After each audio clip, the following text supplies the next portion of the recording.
Assalamualaikum warahmatullahi wabarakatuh. Bismillahirrahmanirrahim. Alhamdulillahi rabbil alamin. Wa bihi nasta'inu ala umurid dunya waddin. Allahumma salli wa sallim wa barik ala habibina wa syafi'ina sayyidina wa maulana Muhammadin wa ala alihi wa ashabihi wa man tabi'ahum bi ihsanin ila yaumiddin. Bismillah, mari kita lanjutkan ngaji filsafat kita, menetapi, menjalani kewajiban untuk nambah ilmu, senantiasa mencari ilmu, minal mahdi ilal lahdi, dari buayan sampai nanti ke liang kubur. Tugas utama kita sebagai seorang muslim antara lain adalah mencari ilmu. Malam ini kita angkat beliau yang mungkin teman-teman pernah mendengar kemasyhuran, kebesaran nama beliau, yaitu Kiai Soleh Darat. Nama lengkap beliau Muhammad Soleh bin Umar.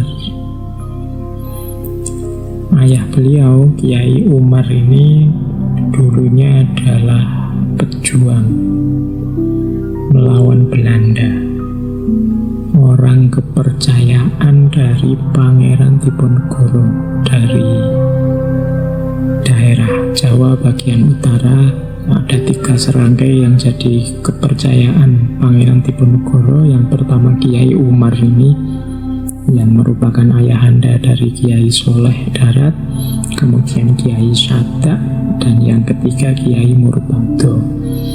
Kiai Murtado ini nanti jadi mertuanya Kiai Soleh Darat. Kita lanjutkan, kita cari mutiara-mutiara sedikit-sedikit dari Syarah Al-Hikam. Jalan seorang sufi menurut Kiai Soleh, kalau dalam Syarah Al-Hikam ada 2. Yang pertama riyadhah, yang kedua warok. Jadi teman-teman yang sudah nawa itu ingin tirakatan, ingin lebih dekat kepada Allah, katanya Kiai Soleh, tempuhlah 2 jalan. Yang pertama riyadhah, yang kedua warok. Riyadhah ada 4 sarannya Kiai Soleh. Yang pertama, tahan melek. Tahan melek itu tahan menyedikitkan tidur. Yang kedua, menyedikitkan makan, tahan lapar. Yang ketiga, menyedikitkan bicara. Yang keempat, menyedikitkan campur dengan orang lain. Jadi riyadhah yang kita lakukan menurut Kiai Soleh bisa didukung oleh 4 kebiasaan ini. Sedikit tidur sehingga lebih banyak waktu terjaga. Ya tentunya waktu kita tidak tidur kita gunakan untuk zikir, munajat, dekat dengan Allah. Anugerah dari Allah kalau kita kuat tidur sedikit. Banyak orang sekarang yang susah tidur ya. Anggap saja itu anugerah dari Allah untuk memperbanyak zikir, munajat, wirid, mendekat kepada Allah. Karena di antara jalan riyadhah ini, kalau terlalu banyak tidur, ya porsi untuk asyik berdua dengan Allah jadinya juga berkurang. Karena waktu kita kan sudah terpotong banyak untuk makan, untuk bekerja, untuk macam-macam. Kalau tidurnya juga terlalu banyak, ya waktunya terpotong banyak. Yang kedua, menyedikitkan makan, tahan lapar, banyak puasa. Banyak puasa punya manfaat, daya tahan spiritual kita kuat.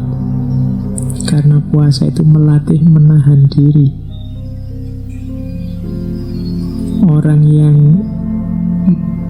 berpuasa itu biasanya mudah menahan nafsunya.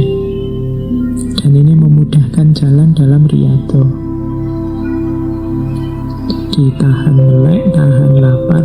Yang ketiga, tidak banyak ngomong, mengurangi pembicaraan. Kalau hari ini mungkin ditambah mengurangi ngobrol lewat WA, lewat Facebook, lewat medsos. Jadi menghindari yang tidak penting, yang tidak perlu. Semakin banyak ngomong, semakin banyak salah. Terlalu banyak posting, pada saatnya ada 1-2 yang keliru. Kadang-kadang kan kita saking semangatin nulis WA-an, Facebookan, posting, kadang-kadang ada yang typo, kadang-kadang ada yang salah ruang, kadang-kadang itu karena kita terlalu banyak tahan bisu, menghindari pembicaraan yang tidak penting. Yang keempat, tahan berpisah dengan manusia. Maksudnya memperbanyak kebersamaan dengan Allah dalam rangka menyegarkan jiwa, dalam rangka mengheningkan batin. Karena kalau terus-terusan kita terjun ke tengah keramaian, itu biasanya susah untuk menemukan keheningan. Cari waktu untuk kita berdua dengan Allah saja. Mungkin lewat ibadah, mungkin lewat doa, mungkin lewat munajat, mungkin lewat zikir, lewat tafakur, monggo. Dan tidak harus malam hari. Setiap orang silahkan mengambil strategi sendiri-sendiri. Gimana caranya untuk lebih banyak kholwat tapi bersama Allah. Jalan pertama itu riyadhah. Yang kedua adalah jalan waro. Riyadhah itu unsur aktifnya, kalau waro ini unsur pasifnya. Unsur pasifnya apa waro itu? Kalau menurut Kiai Soleh ada 4. Ini sama dengan pandangannya Imam Ghazali. Jadi waro itu ada waro udul, atau waro adil, ada waro solihin, ada waro muttaqin, ada waro siddiqin. Waro adil itu orang yang menjaga kesucian dirinya dari melakukan yang diharamkan oleh syariat. Ini waro adil. Jadi adil. Kalau memang haram, kita menjaga diri tidak nabrak itu. Ini minimal. Jadi orang yang waro adil saja tidak bisa, ya masih harus berusaha belajar lagi untuk menjalankan syariat. Karena ini batas minimalnya itu adil. Yang haram jangan ditabrak. Nah, ada level 2. Level 2 ini waro solihin. Orang-orang soleh.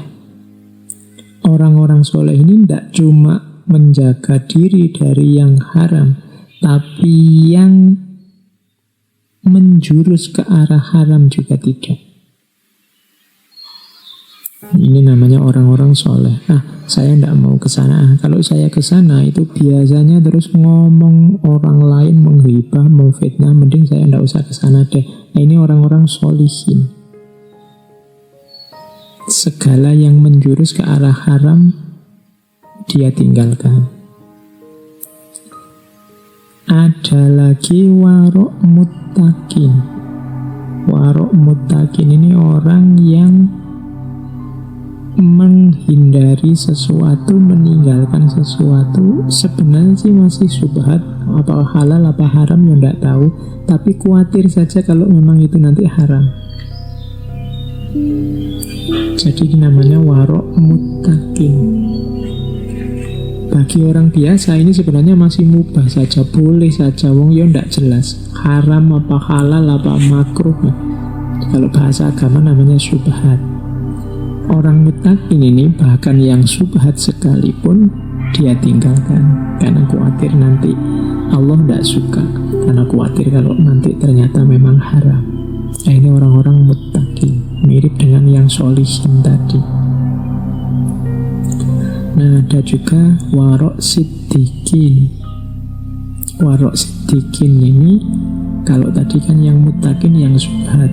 Kalau ini sebenarnya halal, tapi sedikit-sedikit ada potensi jangan-jangan tercampur yang haram, maka dia tinggalkan. Di situ ada contoh, misalnya minum air yang disedekahkan orang yang tempat kerjanya penuh kecurangan. Misalnya orang yang kerjanya di tempat yang banyak korupsinya, kok yang dilalah dia pas kita haus ngasih kita air. Ini kalau orang siddiqin, hati-hati, janganlah nanti jangan-jangan tergelincir pada kecampur dengan yang haram.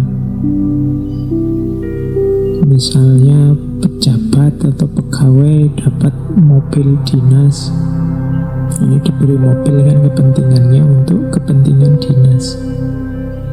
Nah, kalau orang-orang siddiqin ini, yang warok siddiqin ini, mending sudahlah mobilnya ditaruh kantor saja, ya dipakai kalau waktu kerja di kantor, pasti kepentingan kantor. Kalau di rumah khawatir kecampur dengan kepentingan-kepentingan rumah. Zaman Khalifah Umar bin Abdul Aziz kan banyak cerita-cerita seperti ini. Lagi kerja di kantor, pakai lampu kantor, tiba-tiba istrinya datang, lampunya dimatiin. Karena khawatir wong ini lampu dibayar oleh pajaknya negara, untuk kepentingan negara. Kalau istri saya datang pasti kepentingan keluarga, kepentingan pribadi, maka lampunya dimatikan. Nah, ini jenis orang-orang siddiqin, menjaga diri. Nah, saya tidak tahu teman-teman ada di level kewaroan yang mana. Ya paling tidak yang paling bawah, yang adil itu harus kita jalankan. Jangan sampai nabrak yang haram. Syukur bisa naik sholihin, bisa naik muttaqin, bisa naik siddiqin. Ini dimensi pasifnya. Yang aktif tadi ya lakukan riyadhah, latihan-latihan. 2 jalan sufi. Nah, tambahkan dalam jalan sufi kita aspek ikhlas. Kalau ini di hampir semua sufi jadi keyword, jadi kunci. Ikhlas kalau menurut Kiai Soleh ada 3 jenisnya. Yang pertama ikhlasnya abidin, yang kedua ikhlasnya muhibbin, yang ketiga ikhlasnya arifin. Saya tidak tahu, kadang-kadang teman-teman mungkin yang mendengarkan yang masih muda-muda ini merasa wacana-wacana seperti ini, ikhlas, warok, kemudian riyadhah, itu mungkin merasa ini kok rasanya masih jauh Pak dari hidup saya. Rasa semacam ini sebenarnya juga sejenis godaan, sejenis was-was, seolah-olah kita yang masih muda ini masih belum saatnya. Tapi kalau tidak kita mulai sekarang, di belakang nanti ya perjuangannya lebih berat. Kalau pakai bahasanya para sufi, ini namanya wilayah yang hakiki. Jadi kenyataan hidup kita yang hakiki, hidup yang sejati itu di sini. Kalau dalam bahasa Islam kan inna lillahi wa inna ilaihi roji'un. Pada saatnya pasti kita nanti kembali ke Allah. Pada saatnya jatah umur kita akan habis. Dan yang akan berguna yang hakiki-hakiki ini. Insya Allah seumuran teman-teman tidak terlalu mudah untuk memulai. Ya dimulai dari sekarang, nanti akan semakin baik ke belakang. Coba teman-teman dibaca para sufi besar, dibaca kisah-kisah para ulama, termasuk Kiai Soleh Darat ini, coba dicek.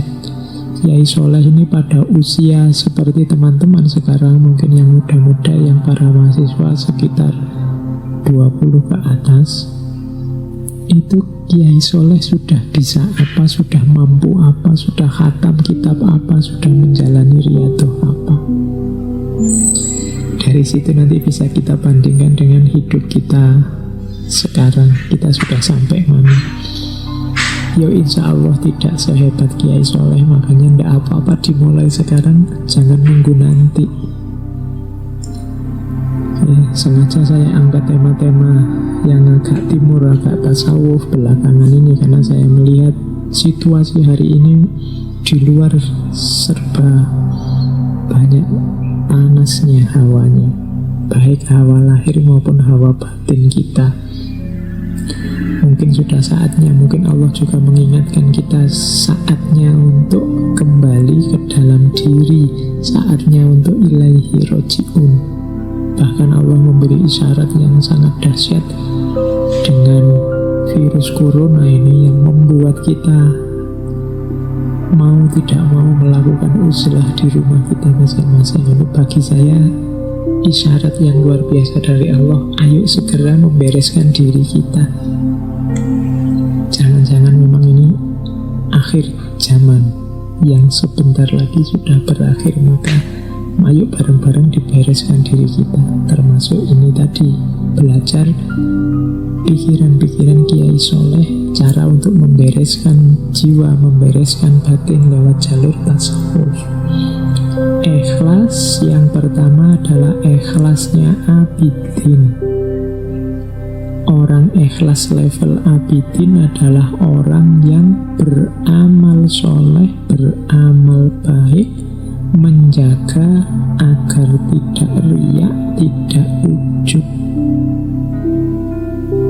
tidak ingin pamer, tidak ingin sombong, pokoknya beramal untuk Allah dengan mengharap semoga mendapatkan pahala, mendapat surganya, semoga dijauhkan dari neraka.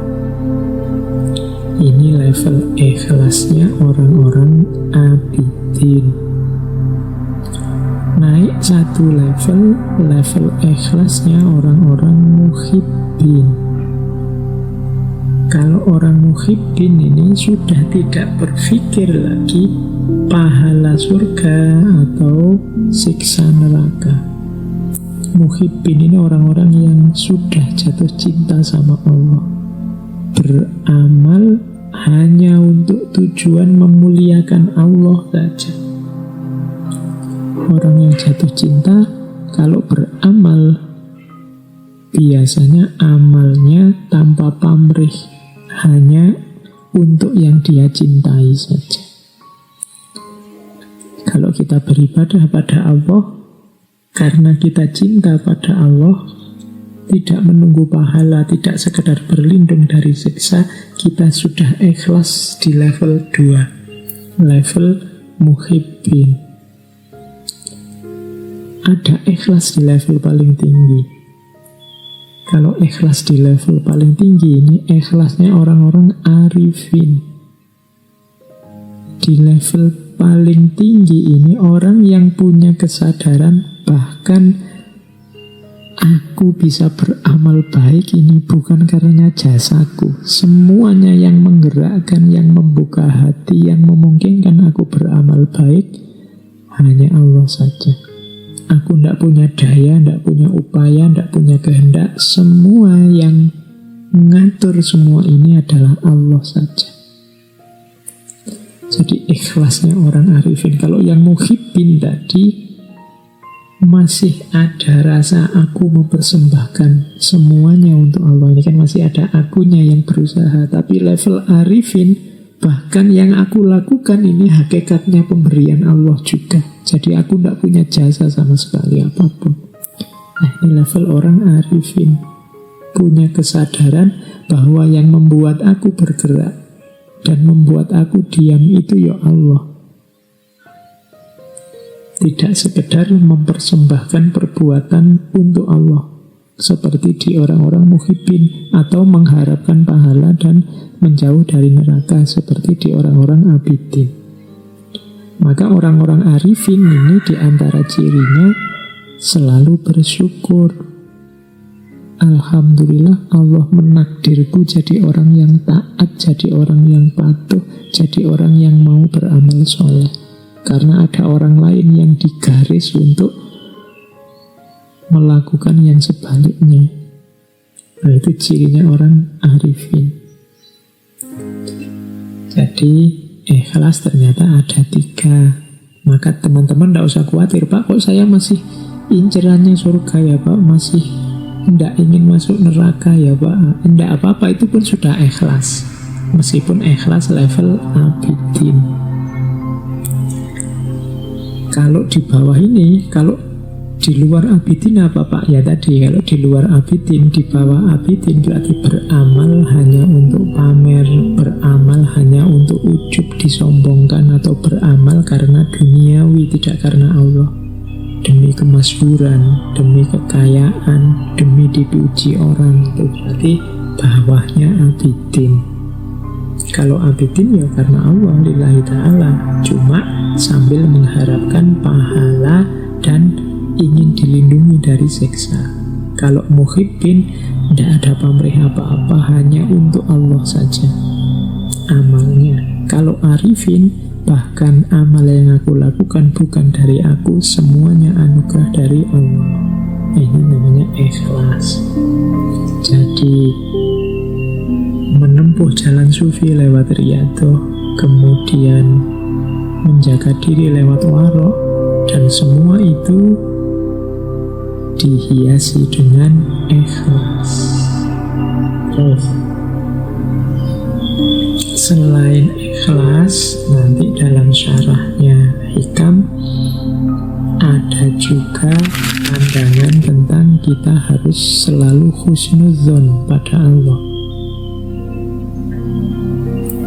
Biasanya kebutuhan husnudzon ini dirasakan saat kita dapat musibah, dapat bencana, dapat kesulitan. Banyak orang yang bertanya-tanya, apa salahku, apa dosaku, kok Allah tega memberikan cobaan ujian seberat ini.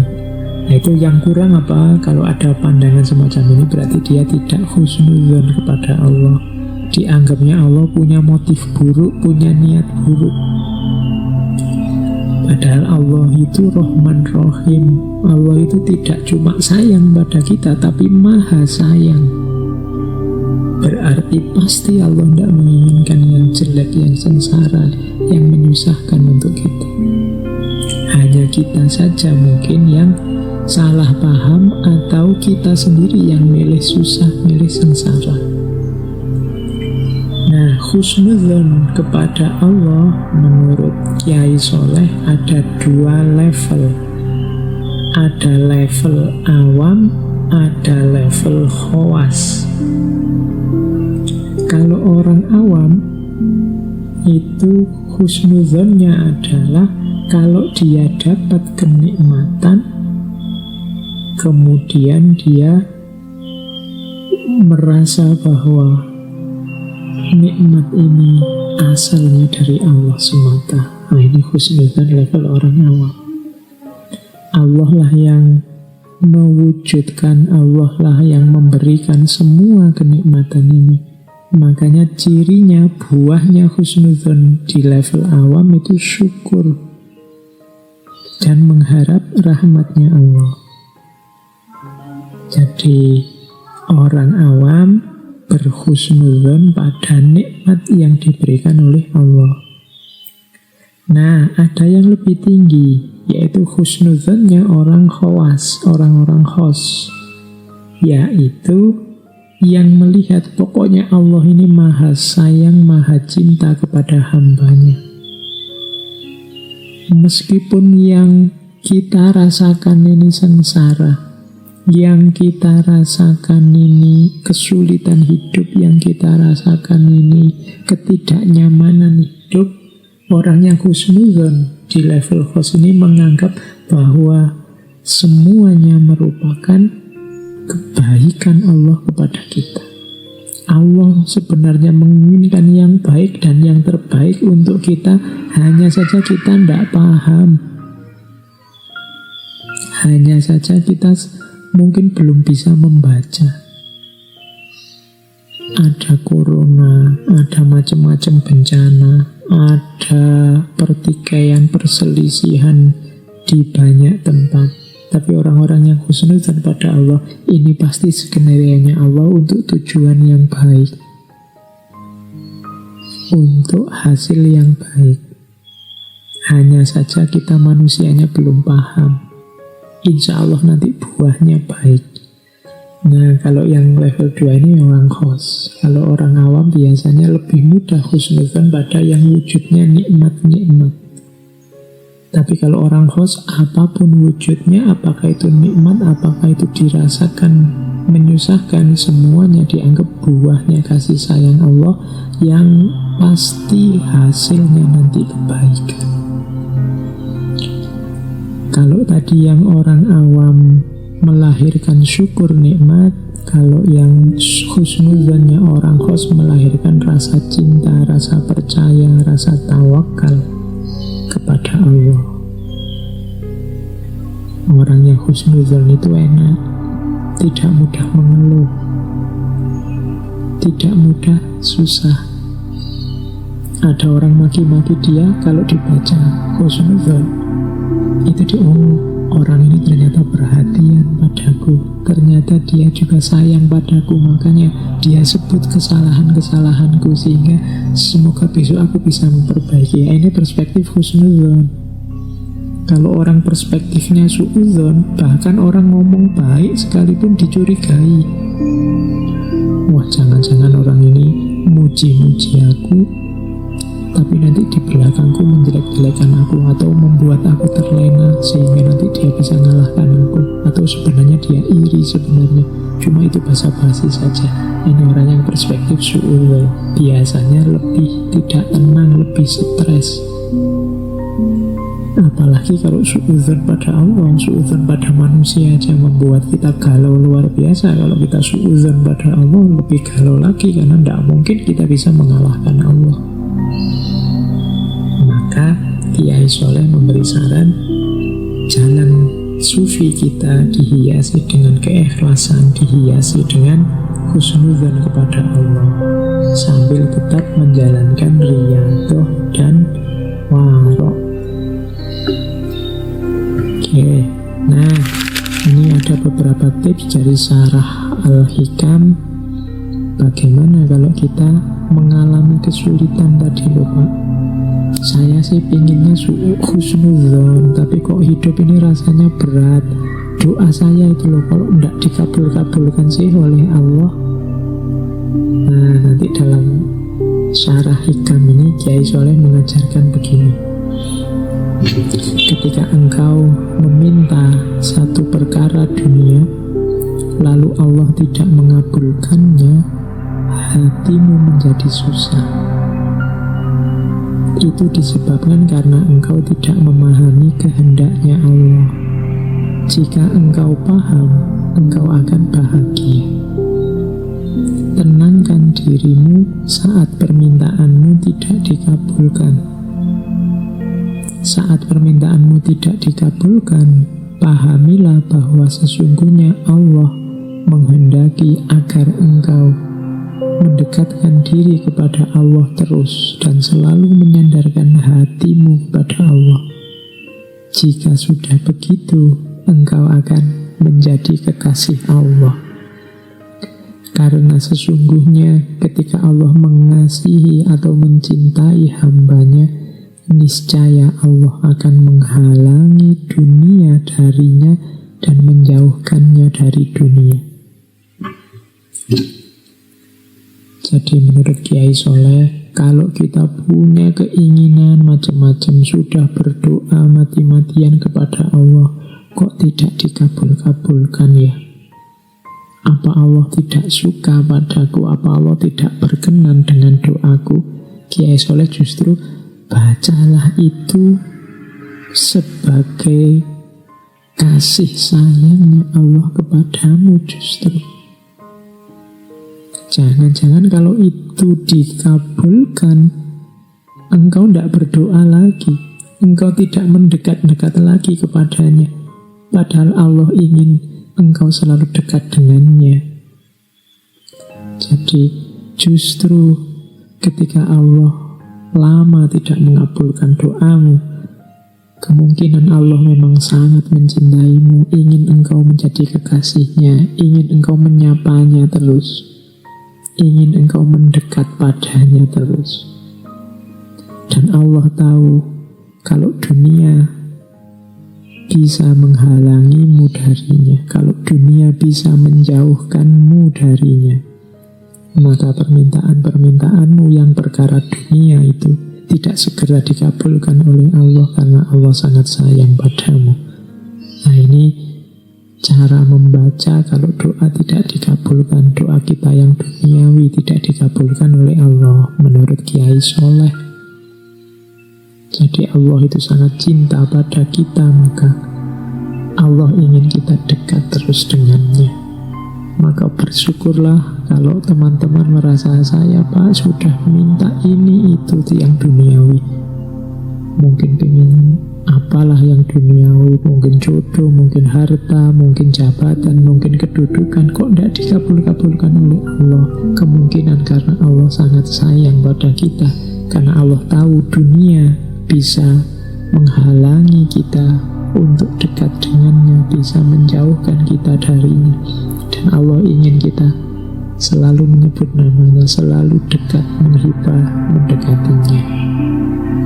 Ini cara Kiai Soleh mengajarkan kita menyikapi keinginan, kesulitan dalam hidup. Selanjutnya ada kalimat begini: apakah engkau mengetahui bahwa seorang ibu yang menyayangi anaknya pasti mencegah anaknya dari mengkonsumsi makanan yang berbahaya bagi kesehatan? Apakah engkau tidak mengetahui bahwa tabib yang mengobatimu, yang berbelas kasih terhadapmu, pasti akan mencegahmu dari mengkonsumsi makanan yang tidak patut engkau makan karena penyakitmu tadi? Padahal belas kasih Allah kepada hambanya itu melebihi belas kasih seorang ayah ataupun seorang ibu terhadap putra-putrinya. Ini penjelasan lebih jauh dari Kiai Soleh. Sebagaimana ibu yang sangat sayang pada anaknya, tidak semua yang diminta anaknya akan dikabulkan, apalagi yang membahayakan kesehatan. Juga seorang dokter yang bertanggung jawab terhadap pasiennya, yang sayang terhadap pasiennya, pasti akan mencegah kita melakukan hal-hal, memakan apapun yang merusak kesehatan kita. Jadi memang isinya larangan. Dokter itu kan melarang makan ini, melarang makan itu. Ibu juga begitu, anaknya tidak boleh ini, tidak boleh itu. Tapi larangan ini adalah simbol kasih sayang. Penolakan, tidak mengabulkan permintaan, ini sebenarnya simbol kasih sayang. Karena orang tua tahu bahayanya apa buat anaknya, dokter tahu bahayanya apa buat pasiennya.